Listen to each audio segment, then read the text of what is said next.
Hello dear students, welcome back to the YouTube channel Electrotech CC। Micro processor and micro controller interfacing की इस video lecture series में आज हम यहाँ पे डिस्कस करने वाले हैं एप्लीकेशन ऑफ माइक्रो कंट्रोलर। यानी कि अब तक जो भी हमने यहाँ पे 8051 माइक्रो कंट्रोलर के कॉन्सेप्ट देखे थे उन सभी को किस तरह से यहाँ पे इस्तेमाल करके अलग अलग टास्क माइक्रो कंट्रोलर से किस तरह से परफॉर्म करवा सकते हैं, इसके बारे में आज हम यहाँ पे डिस्कस करने वाले हैं। तो यहाँ पे ये जो चैप्टर है एप्लीकेशन ऑफ माइक्रो कंट्रोलर, इसमें हम बहुत सारे अलग अलग इनपुट एंड आउटपुट डिवाइस के बारे में बात करने वाले हैं। किस तरह से माइक्रो कंट्रोलर के साथ उन सभी इनपुट आउटपुट डिवाइस को इंटरफेस किया जाता है, उससे किस तरह से सिंपल ऑपरेशन परफॉर्म करवाए जाते हैं, इसके बारे में यहाँ पे हम डिस्कस करने वाले हैं। तो चलिए सबसे पहले इस चैप्टर के आउटलाइन देख लेते हैं। सबसे पहले हम यहाँ पे डिस्कस करने वाले हैं output device and input device के बारे में। तो सबसे पहले हम यहाँ पे डिस्कस करने वाले हैं वन आउटपुट डिवाइस के बारे में, एलईडी को किस तरह से माइक्रो कंट्रोलर के साथ इंटरफेस किया जाता है, किस तरह से एलईडी को ऑन ऑफ करके आप यहाँ पे कोई कंडीशन का स्टेटस इंडिकेट कर सकते हैं, इसके बारे में हम यहाँ पे डिस्कस करने वाले हैं। एलईडी को इंटरफेस करने के लिए कौन कौन से अलग अलग यहाँ पे कॉन्फ़िगरेशन है, इसके बारे में हम डिस्कस करेंगे। किस तरह से यहाँ पे एलईडी को ऑन ऑफ किया जाता है माइक्रो कंट्रोलर की मदद से, उसका प्रोग्रामिंग किस तरह से होता है, इसके बारे में आज हम इस वीडियो में डिस्कस करने वाले हैं। नेक्स्ट वीडियो से हम डिस्कस करेंगे किस तरह से माइक्रो कंट्रोलर के साथ बटन इंटरफेस किया जाता है, बटन की मदद से किस तरह से आप यहाँ पे किसी आउटपुट डिवाइस को ऑन और ऑफ कर सकते हैं, इसके बारे में डिस्कस करेंगे। बटन की जगह पे अगर हमें सेंसर इंटरफेस करना है तो किस तरह से हम यहाँ पे सेंसर का इस्तेमाल करके माइक्रो कंट्रोलर को इनपुट दे सकते हैं, इसके बारे में नेक्स्ट वीडियो में डिस्कस करेंगे। Then we will discuss about 7 segment display. यानी कि अगर हमें कोई नंबर इंडिकेट करना है, क्योंकि एलईडी से आप कोई नंबर इंडिकेट नहीं कर सकते हो, सिर्फ आप यहाँ पे यस और नो, ट्रू और फॉल्स कंडीशन इंडिकेट कर सकते हो और कंडीशन का स्टेटस इंडिकेट कर सकते हो। तो अगर आपको यहाँ पे कोई नंबर इंडिकेट करना है तो इसके लिए 7 सेगमेंट डिस्प्ले का इस्तेमाल किस तरह से किया जाता है, इसके बारे में हम डिस्कस करेंगे। कौन कौन से टाइप के 7 सेगमेंट डिस्प्ले आते हैं, किस तरह से उसे इंटरफेस किया जाता है माइक्रो कंट्रोलर के साथ, उसका प्रोग्रामिंग किस तरह से किया जाता है, C language as well as in assembly language, इसके बारे में हम यहाँ पे डिस्कस करेंगे। ओके, तो next we will discuss about 7 segment display. Then we will discuss about 16:2 LCD। यानी कि अगर हमें कोई मैसेज इंडिकेट करना है, क्योंकि 7 सेगमेंट डिस्प्ले से सिर्फ हम यहाँ पे नंबर इंडिकेट कर सकते हैं, कोई मैसेज या टेक्सचुअल मैसेज हम यहाँ पे इंडिकेट नहीं कर सकते हैं। तो अगर हमें कोई टेक्सचुअल मैसेज यहाँ पे इंडिकेट करना है तो किस तरह से हम इंडिकेट कर सकते हैं, इसके बारे में डिस्कस करेंगे। 16:2 LCD का बेसिक फंक्शन क्या है, उसमें कौन कौन सी पिन आती है, उसका फंक्शन, उन सभी के फंक्शन क्या है, उसे किस तरह से इस्तेमाल किया जाता है, इसके बारे में हम डिस्कस करेंगे। इस तरह से यहाँ पे 16:2 यानी कि 16 अलग अलग कॉलम और 2 रो की मदद से आप यहाँ पे मैसेज इंडिकेट कर सकते हैं। एलसीडी को किस तरह से इंटरफेस कर सकते हैं, किस तरह से इसका प्रोग्रामिंग होता है, इसके बारे में हम यहाँ पे डिस्कस करेंगे। Then we will discuss about relay का फंक्शन क्या है, किस तरह से आप रिले की मदद से कोई सिंगल फेज के डिवाइस को यहाँ पे ऑन ऑफ कर सकते हैं, इसके बारे में डिस्कस करेंगे। माइक्रो कंट्रोलर से अगर रिले को ऑपरेट करना है तो किस तरह से हम ऑपरेट कर सकते हैं। अगर हमारे पास कोई स्विच है जिससे हम यहाँ पे रिले को ट्रिगर करना चाहते हैं तो हम किस तरह से कर सकते हैं, या फिर कोई सेंसर है तो सेंसर से किस तरह से रिले को ट्रिगर किया जाता है, इसके बारे में हम डिस्कस करेंगे। Then we will discuss about DC motor को अगर माइक्रो कंट्रोलर से इंटरफेस करना है तो डीसी पावर ज़्यादा करंट यूज करती है, जितना माइक्रो कंट्रोलर यहाँ पे इतना करंट सप्लाई नहीं कर सकता है। तो किस तरह से डीसी मोटर को यहाँ पे कंट्रोल किया जाता है, उसकी डायरेक्शन किस तरह से कंट्रोल होती है, उसकी स्पीड किस तरह से कंट्रोल होती है, तो इसके बारे में आज हम इस वीडियो लेक्चर सीरीज में डिस्कशन स्टार्ट करने वाले हैं। ओके, तो अगर आपको ये सारी चीज़ें सीखनी है कि 8051 माइक्रो कंट्रोलर से इस तरह ये सारे जो इनपुट आउटपुट डिवाइस है उसे किस तरह से इंटरफेस किया जाता है, इसके बारे में अगर आपको जानना है तो आपको ये जो वीडियो लेक्चर सीरीज है वो कंप्लीट देखनी पड़ेगी। तो आज हम इस वीडियो में देखेंगे कि किस तरह से एलईडी को इंटरफेस किया जाता है माइक्रो कंट्रोलर के साथ और इसके कौन कौन से कॉन्फ़िगरेशन होते हैं। तो सबसे पहले हम यहाँ पे स्टार्ट करेंगे first one, that is LED interfacing with micro controller. Micro controller के साथ अगर हमें एलईडी को इंटरफेस करना है तो किस तरह से हम इंटरफेस कर सकते हैं। तो माइक्रो कंट्रोलर के साथ अगर आपको कोई एलईडी को इंटरफेस करना है तो आपको यहाँ पे सबसे पहले जानना होगा कि माइक्रो कंट्रोलर के साथ जो एलईडी आप इंटरफेस करने वाले हो उसको किस तरह से यहाँ पे ऑन एंड ऑफ कर सकते हो। तो फॉर एग्जांपल मेरे पास कुछ इस तरह से एक एलईडी है जिसमें 2 टर्मिनल है, first one anode and second one cathode terminal. Okay, जब आप यहाँ पे हायर पोटेंशियल और यहाँ पे लोअर पोटेंशियल अप्लाई करते हो तो ये एलईडी कोई थ्रेशोल्ड वोल्टेज के बाद यहाँ पे टर्न ऑन होती है। ओके, तो यहाँ पे नॉर्मल जो एलईडी होती है वो 1.5 वोल्ट की होती है, यानी कि 1.5 वोल्ट पे आप इसे टर्न ऑन कर सकते हो। तो माइक्रो कंट्रोलर जो होता है वो माइक्रो कंट्रोलर का जो आउटपुट होता है वो आप 5 वोल्ट का आउटपुट ले सकते हो। एलईडी की रिक्वायरमेंट है ओनली 1.5 वोल्ट की, यानी कि इसे अगर माइक्रो कंट्रोलर के साथ इंटरफेस करना है तो आपको पहले वोल्टेज को रिड्यूस करना होगा। ओके, वोल्टेज रिड्यूस करके आप 1.5 वोल्ट जितना इसे इनपुट अप्लाई करोगे तो ये एलईडी इजीली ऑन हो सकती है। दूसरी चीज, जो भी माइक्रो कंट्रोलर होता है वो माइक्रो कंट्रोलर की जो आउटपुट पिन होती है उस पे अगर आपको आउटपुट यूज करना है, उसे अगर आपको आउटपुट के फॉर्म में यूज करना है तो उसकी एक करंट की लिमिटेशन होती है। वो जो करंट की लिमिटेशन है उससे ज्यादा अगर आप कोई डिवाइस एब्जॉर्ब करता है तो माइक्रो कंट्रोलर डैमेज हो जाता है। तो इसे किस तरह से प्रोटेक्ट किया जाता है इसके बारे में भी आज हम यहाँ पे डिस्कस करने वाले हैं। सबसे पहले हम देखते हैं कि किस तरह से सिंपल वे में हम माइक्रो कंट्रोलर के साथ एलईडी किस तरह से इंटरफेस कर सकते हैं। तो फॉर एग्जांपल मेरे पास यहाँ पे 8051 माइक्रो कंट्रोलर है जिसमें पोर्ट 1 की 0 नंबर की पिन पे मैंने एक रजिस्टर के थ्रू इस एलईडी को इंटरफेस कर दिया है। ये एलईडी का एनोड है और एक कैथोड है। कैथोड को हमने यहाँ पे ग्राउंड के साथ कनेक्ट कर दिया है और एनोड को एक रजिस्टर के थ्रू पोर्ट 1 की 0 नंबर की पिन पे अटैच कर दिया है।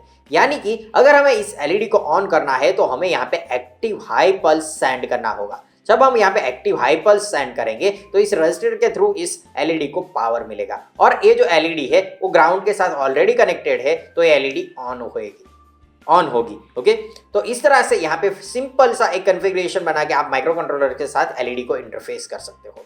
यहाँ पे ये जो रजिस्टर है वो रजिस्टर करंट लिमिटिंग रजिस्टर है, इसमें थोड़ा बहुत वोल्टेज का ड्रॉप होगा और रिमेनिंग जो वोल्टेज होगा वो यहाँ पे आपको एलईडी में देखने को मिलेगा। ओके, तो इस तरह से आप यहाँ पे एलईडी को इंटरफेस कर सकते हो और एक्टिव हाई पल्स सेंड करके यहाँ पे एलईडी को ऑन कर सकते हो। यहाँ पे माइक्रो कंट्रोलर वर्क करता है एज अ पावर सोर्स, यानी कि जो पावर एलईडी को चाहिए वो आप माइक्रो कंट्रोलर से सेंड करते हो एलईडी में। ओके, यानी कि ये जो पिन है वो माइक्रो कंट्रोलर की वो आउटपुट के फॉर्म में वर्क करेगी और यहाँ पे पावर सेंड करेगी एलईडी को, जिस पावर से एलईडी ऑन होगी। यानी कि माइक्रो कंट्रोलर को पावर देना पड़ता है एलईडी को। ओके, तो माइक्रो कंट्रोलर को जो आप पावर यहाँ पे देते हो, फॉर एग्जांपल यहाँ पे इसकी वीसीसी पिन है, इस पे जो आप 5 वोल्ट देते हो, इसी में से माइक्रो कंट्रोलर यहाँ पे इस पोर्ट 1 की 0 नंबर की पिन पे पावर का ट्रांसफर करेगा और एलईडी में अप्लाई करेगा। ओके, तो इस तरह से यहाँ पे micro controller as a source work करता है। लेकिन यहाँ पे भी माइक्रो कंट्रोलर की लिमिटेशन है। ओके, कि इस लिमिट के से ज्यादा यहाँ पे माइक्रो कंट्रोलर पावर यहाँ पे सेंड नहीं कर सकता है, पावर यहाँ पे आउट नहीं दे सकता है। ओके, तो इसको यहाँ पे तो यहाँ पे जो ये लिमिटेशन है इसे ओवरकम करने के लिए हम यहाँ पे दूसरा कॉन्फ़िगरेशन देखेंगे कि जिसमें पावर सप्लाई से डायरेक्ट पावर एलईडी को दिया जाता है और माइक्रो कंट्रोलर की जो ये पिन है पोर्ट 1 की 0 नंबर की पिन, यहाँ पे माइक्रो कंट्रोलर के साथ यहाँ पे एलईडी को इंटरफेस किया जाता है। तो यहाँ पे क्या होगा, पावर ऑलरेडी हमने यहाँ पे दे रखा है।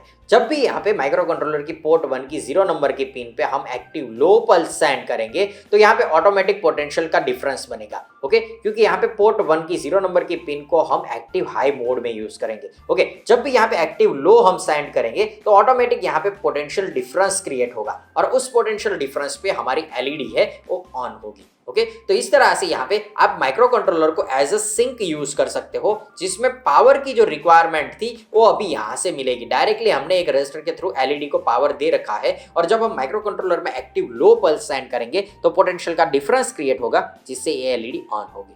यहाँ पे ये जो रजिस्टर है वो फिर से यहाँ पे करंट लिमिटिंग के लिए है, क्योंकि अगर हम यहाँ पे VCC प्लस 5 वोल्ट का इस्तेमाल करते हैं तो यहाँ पे एलईडी की रिक्वायरमेंट है ओनली 1.5 वोल्ट की। ओके, तो इस तरह से आप यहाँ पे रजिस्टर एक अटैच कर दोगे तो यहाँ पे रिमेनिंग वोल्टेज यहाँ पे रजिस्टर में ड्रॉप हो जाएंगे और उसकी वजह से आपको यहाँ पे जो है आउटपुट मिलेगा वो एलईडी के अक्रॉस में मिलेगा, जिससे एलईडी ब्लिंक होगी। ओके, तो सोर्स एंड सिंक के फॉर्म में यहाँ पे आप माइक्रो कंट्रोलर को यूज कर सकते हो और इस दोनों एप्लीकेशन से एलईडी को ऑन ऑफ कर सकते हो।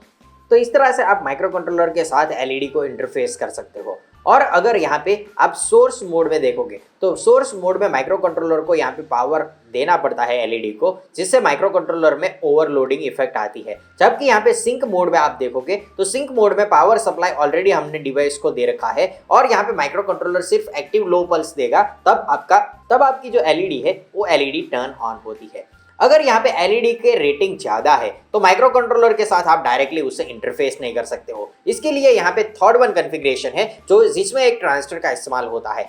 यहाँ पे ये जो ट्रांजिस्टर है, ये ट्रांजिस्टर यहाँ पे 3 मोड में वर्क कर सकता है। और इससे आप यहाँ पे ट्रांजिस्टर को एज अ स्विच और एज अ एम्पलीफायर यूज कर सकते हो। अगर आपको as a transistor as a switch use करना है तो इसे आप कट ऑफ मोड में यूज कर सकते हो। कट ऑफ मोड में एक ओपन सर्किट का काम करता है, यानी कि कलेक्टर एंड एमिटर ओपन हो जाएंगे। और अगर आप इसे सैचुरेशन मोड में यूज करोगे तो यहाँ पे ये शॉर्ट सर्किट का वर्क करता है, यानी कि कलेक्टर एंड एमिटर यहाँ पे शॉर्ट हो जाएंगे। ओके, तो इसे ओपन सर्किट और कट ऑफ मोड में यूज करने के लिए या फिर सैचुरेशन एंड शॉर्ट सर्किट के फॉर्म में यूज करने के लिए आपको यहाँ पे बेस करंट अप्लाई करना पड़ता है, जिसे हम यहाँ पे माइक्रो कंट्रोलर की पोर्ट 1 की 0 नंबर की पिन से अप्लाई करेंगे। ओके, जब आप यहाँ पे बेस करंट अप्लाई करेंगे तो उसी बेस करंट पे यहाँ पे कलेक्टर करंट का फ्लो करवा सकते हो। और जब आप यहाँ पे बेस करंट अप्लाई नहीं करोगे तो यहाँ पे ये ओपन सर्किट रहेगा, यानी कि यहाँ पे जो ये एलईडी है उसे ग्राउंड नहीं मिलेगा या फिर लोअर पोटेंशियल नहीं मिलेगा, जिससे ये पूरी सर्किट ओपन सर्किट रहेगी। और ओपन सर्किट में करंट 0 होता है, जिससे ये एलईडी टर्न ऑन नहीं होगी। तो ये जो कॉन्फ़िगरेशन है, इसमें अगर आपके पास यहाँ पे हायर वोल्टेज की एलईडी है तो उसे आप इजीली यहाँ पे इंटरफेस कर सकते हो। और यहाँ पे हायर वोल्टेज यानी कि फॉर एग्जांपल यहाँ पे आपको 12 वोल्ट अप्लाई करने हैं तो 12 वोल्ट से आप यहाँ पे इस एलईडी को इस ट्रांजिस्टर की मदद से ऑन ऑफ कर सकते हो। और यहाँ पे ये जो ट्रांजिस्टर है वो यहाँ पे माइक्रो कंट्रोलर से ऑन ऑफ होगा। तो ये जो 3 कॉन्फ़िगरेशन है, इसकी मदद से आप यहाँ पे एलईडी को माइक्रो कंट्रोलर के साथ इंटरफेस कर सकते हो। अब हम यहाँ पे देखेंगे कि अगर हमें माइक्रो कंट्रोलर की प्रोग्रामिंग करनी है जिससे एलईडी को turn on and turn off कर सके, तो इसके लिए इसकी सी प्रोग्रामिंग किस तरह से की जाती है। तो चलिए जल्दी से देख लेते हैं। तो हम यहाँ पे माइक्रो कंट्रोलर का सिंक कॉन्फ़िगरेशन यूज करेंगे। इस सिंक कॉन्फ़िगरेशन में हम माइक्रो कंट्रोलर से यहाँ पे एक्टिव लो पल्स अप्लाई करेंगे, जिस पे ये एलईडी ऑन होगी, यानी कि जब यहाँ पे 1 होगा तब ये एलईडी ऑफ होगी। जब हम यहाँ पे 0 करेंगे तो एलईडी ऑन हो जाएगी, फिर से 1 करेंगे तो एलईडी 0 हो जाए ऑफ हो जाएगी। ओके, तो इसके लिए मैं बेसिक प्रोग्रामिंग आपको यहाँ पे बता देता हूँ। हम यहाँ पे क्या करेंगे, एलईडी को पहले ऑन करेंगे। ओके, तो एलईडी हमारी कनेक्ट है यहाँ पे पोर्ट 1 की 0 नंबर की पिन पे। पोर्ट 1 की 0 नंबर की पिन को हम कुछ इस तरह से डिफाइन करेंगे, पोर्ट 1 यहाँ पे कैप और यहाँ पे 0, तो ये इंडिकेट करता है पोर्ट 1 की 0 पिन। जब हम यहाँ पे इक्वल टू 1 करेंगे तो ये एक्टिव हाई सेंड करेगा और हम यहाँ पे शॉर्ट टाइम पीरियड का डिले ऐड कर देंगे, यानी कि इस डिले के बाद यहाँ पे हम फिर से इसे एलईडी का जो स्टेट है उसे चेंज कर सकते हैं। ओके, तो फिर से हम यहाँ पे इसे 0 कर देंगे। जब हम इसे 0 करेंगे तो फिर से हम यहाँ पे डिले ऐड कर देंगे, जिससे हमारी एलईडी ऑन की ऑन रहेगी। यहाँ पे डिले हम दोनों कॉमन यूज कर रहे हैं, यानी कि यहाँ पे ये जो हमारा प्रोग्रामिंग होगा उस प्रोग्राम में जो डिले फंक्शन होगा वो हमें एक बार ही डिफाइन करना पड़ेगा। तो हमें यहाँ पे देखना है किस तरह से हम इसका प्रोग्रामिंग कर सकते हैं। हमने ऑलरेडी सी प्रोग्रामिंग के बारे में डिस्कस कर लिया है कि 8051 का सी प्रोग्रामिंग किस तरह से किया जाता है, इसलिए मैं आपको यहाँ पे डायरेक्टली सब 1 बाय 1 इंस्ट्रक्शन दिखाने वाला हूँ और लॉजिक दिखाने वाला हूँ कि किस तरह से हम इसका प्रोग्रामिंग कर सकते हैं। तो आप यहाँ पे सबसे पहले इसके हेडर फाइल ऐड कर दीजिए, हैश इंक्लूड reg51.h, यानी कि हमने सबसे पहले 8051 की हेडर फाइल ऐड कर दी है। फिर हम यहाँ पे डिफाइन कर देंगे एक डिले फंक्शन, जो कि हमारा यूजर डिफाइन फंक्शन होगा, जिससे हम शॉर्ट टाइम का एक डिले ऐड कर सके। Then we will define main function. तो मेन फंक्शन से हमारा मेन प्रोग्राम स्टार्ट होगा। मेन प्रोग्राम में हम यहाँ पे लिख देंगे while 1 का इस्तेमाल आप जानते हो, जब भी आपको लूप को कंटिन्यूअस रिपीट करनी होती है, ओके, तब आप while 1 का इस्तेमाल करते हो। यहाँ पे 1 इंडिकेट करता है ऑलवेज ट्रू कंडीशन। अगर हमेशा ट्रू कंडीशन होगी तो यहाँ पे इसके बाद जो हम करली ब्रेसेस में लिखेंगे उसे माइक्रो कंट्रोलर कंटिन्यूअस रिपीट करता रहेगा। ओके, तो बाद में हम यहाँ पे लिख देंगे करली ब्रेसेस में एलईडी इज इक्वल टू 1। हमने एलईडी को यहाँ पे पोर्ट 1 की 0 नंबर की पिन के साथ अटैच कर दिया है, तो एलईडी को यहाँ पे एक्टिव हाई पल्स मिलेगा। फिर हम यहाँ पे डिले ऐड कर देंगे, जो कि हमने यहाँ पे लिखा था, तो हमने यहाँ पे लिख दिया delay, then comma sign, then semicolon. फिर से हम यहाँ पे एलईडी को एक्टिव लो पल्स सेंड करेंगे, जिस पे एलईडी ऑन होगी। फिर से यहाँ पे डिले ऐड कर देंगे, तो यहाँ पे एक्टिव हाई पल्स हम सेंड कर सकते हैं। ओके, तो 2 डिले हमने ऐड कर दिए हैं और 2 बार एलईडी का हमने यहाँ पे स्टेट चेंज कर दिया है। ये जो हमारा फंक्शन है वो while 1 में एग्जीक्यूट होगा। while 1 यानी कि कंटिन्यूअस और रिपीट होती हुई हमारी एक लूप। ओके, तो यहाँ पे ये हमारा मेन प्रोग्राम कंप्लीट हो गया है। अभी हमें इसका एक यूजर डिफाइन फंक्शन बनाना है, जो कि डिले का फंक्शन होगा। ओके, तो इसके लिए आपको यहाँ पे, तो ये जो डिले का फंक्शन है वो हम यहाँ पे फॉर लूप की मदद से बनाएंगे। ओके, तो मैं यहाँ पे लिख देता हूँ पहले void delay। void delay हमारा एक यूजर डिफाइन फंक्शन है। इसमें मैं यहाँ पे यूज करूंगा दो अनसाइन इंटीजर, ओके, जिसमें हम यहाँ पे डिले का जो काउंटर है वो काउंटर सेट करने वाले हैं। फर्स्ट काउंटर मैं यहाँ पे फॉर लूप की मदद से कुछ इस तरह से डिजाइन करूंगा। For a is equal to 0 semicolon, condition add कर देंगे कि a इज लेस देन 0, जब तक a की वैल्यू 0 से कम है तब तक इस लूप को रोटेट करना है। देन वेरिएबल को अपडेट कर देंगे a++ से, और फिर से यहाँ पे एक लूप में बना लेता हूं जिससे हम टाइम डिले इंक्रीज कर सके। ओके, तो मैंने यहाँ पे फिर से लिख दिया है for b is equal to 0 semicolon b is less than 500 semicolon b++, यानी कि b की इनिशियल वैल्यू 0 होगी, जब तक b की वैल्यू 500 नहीं होती है तब तक b में 1 से इंक्रीमेंट करते रहो और इस लूप को कंटिन्यूअस रोटेट करते रहो। ओके, तो इस तरह से हमारी ये जो डिले की जो फंक्शन है वो फंक्शन वर्क करेगी। ओके, तो इस तरह से अगर आप यहाँ पे प्रोग्रामिंग करते हो तो प्रोग्रामिंग के बाद आपको आउटपुट कुछ इस तरह से मिल सकता है।